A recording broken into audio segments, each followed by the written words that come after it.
as this method was not very efficient, there is one more method which is more efficient. That method is insertional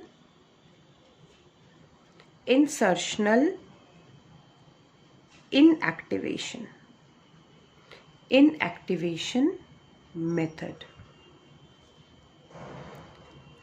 Now, where we have to select those cells in which recombinant DNA has been transformed.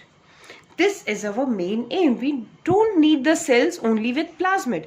Actually, the cells of our interest are the cells where recombinant DNA is there. So first of all, what we have to do for making these cells, for transformation of these cells, we have to disrupt any genetic trait. First of all, we have to disrupt one of the genetic trait. Take an example of plasmid PBr322.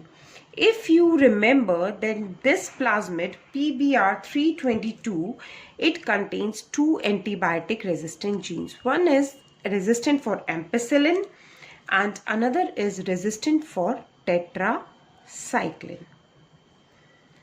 Listen it carefully. We have to take this plasmid, for example PBr322, in which two genes are present, two antibiotic resistant genes are present. Now what we'll do, we will insert our gene of interest in this tetracycline resistant gene. This gene gets disrupted.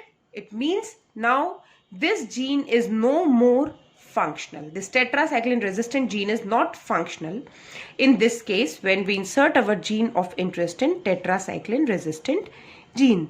This is our recombinant DNA. This is an E. coli cell where we have transformed this recombinant DNA.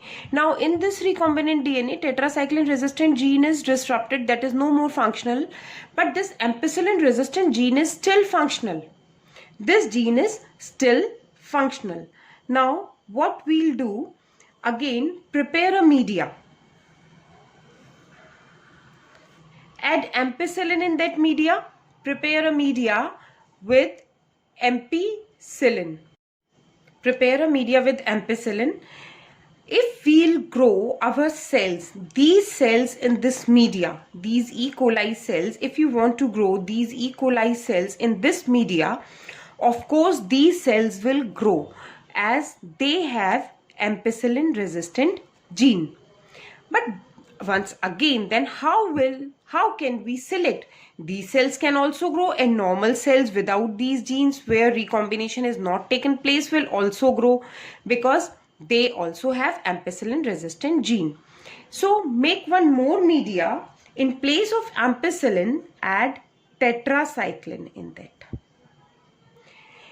So after adding tetracycline, these cells which have recombinant DNA, these cells will not grow in the medium of tetracycline. Only the cells with normal plasmid where tetracycline gene is functional, they will grow.